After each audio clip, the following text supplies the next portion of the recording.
అందరికీ నమస్కారం. అమ్మతో కన్నయ్య ప్రపంచం ఛానల్‌కి స్వాగతం. ఈరోజు చోలే మసాలా కర్రీ అంటే పెద్ద శనగలుంటాయి గదా! దాంతో కర్రీ అయితే చేస్తున్నాను. ఫస్ట్ మనకు కావాల్సింది ఒక టమాటో, ఒక ఆనియన్, 2 బిర్యానీ ఆకులు, ఒక దాల్చిన చెక్క, 2 ఇలాచీలు, 4 లవంగాలు, 5, 6 మిరియాలు. ఈ శనగల్ని నైట్ అయితే నానబెట్టుకోవాలి.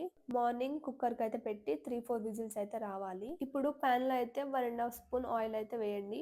ఇప్పుడు 2 బిర్యానీ ఆకులైతే వేయండి. ఆనియన్ ఇంకా మసాలా ఉంది గదా! అవి 2 కలిపి గ్రైండ్ చేసిన తర్వాత నూనెలో అయితే వేయండి. మంచిగా పచ్చి వాసన పోయే వరకు ఫ్రై చేయాలి. మంచిగా ఫ్రై అయిన తర్వాత పసుపు ఇంకా అల్లం వెల్లుల్లి పేస్ట్ వేసి మంచిగా కలపండి. ఆ తర్వాత టమాటా గ్రైండ్ చేసి వేయండి. మంచిగా మిక్స్ చేసిన తర్వాత కొంచెం ఉప్పు మీకు సరిపడా, కారం కొంచెమే వేయండి. ఎందుకంటే మనం మసాలా యాడ్ చేసాం కాబట్టి. కొంచెం సేపు అయిన తర్వాత శనగలైతే వేయాలి. దాంతో పాటు వాటర్ పోసి మంచిగా దగ్గరికి బాయిల్ అవ్వనివ్వండి. లాస్ట్‌కి కొత్తిమీర వేసుకుంటే మన చోలే మసాలా కర్రీ రెడీ. ఈ వీడియో నచ్చితే లైక్ చేయడం మాత్రం మర్చిపోకండి.